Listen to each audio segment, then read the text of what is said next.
Listen, my husband survived 5 years of residency, and these are 5 changes I wish residency would make yesterday.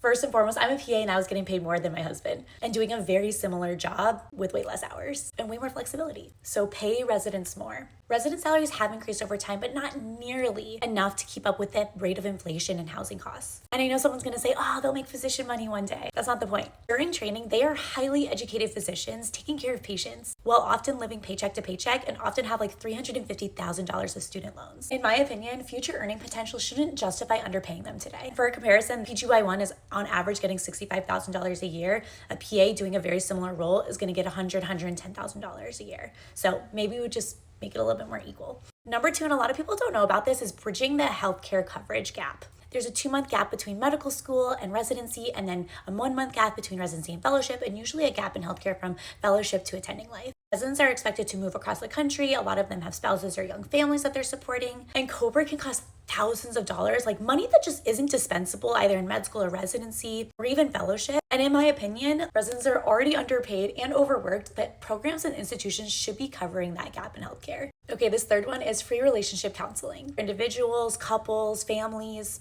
with therapists who actually understand medical training. Like for a hot second, I was like, should I become a therapist after going through residency with my husband? Because we were not struggling because we didn't love each other. We were struggling because residency is unlike any other career. Number 4, mandatory post-call days. And I know a lot of programs are starting to do this, but not enough, and it's not standardized. If you guys don't know the case of Libby Zion, her death in 1984 became one of the catalysts for reforms that ultimately led to resident duty restriction hours. Medical error is one of the leading causes of deaths for patients. We know that sleep deprivation contributes to medical errors. Yet in so many programs, we are expecting residents to make life or death decisions after being awake for 24, 36 hours. And last but certainly not least, affordable childcare with hours that match a resident schedule. Residency often overlaps exactly with people's childbearing years. If becoming a parent means scrambling for impossible childcare or feeling like you're behind professionally, that's a system problem. We still expect residents to train as if nobody's pregnant, breastfeeding, postpartum, needing maternity leave, paternity leave, raising young children. And the burden of making that work does disproportionately fall on women. Even if you have a spouse who can carry that load, a lot of the spouses have their own profession to help support the low income years during residency. The system isn't designed to support that reality for both men and women. It's going to inherently push out women in the field.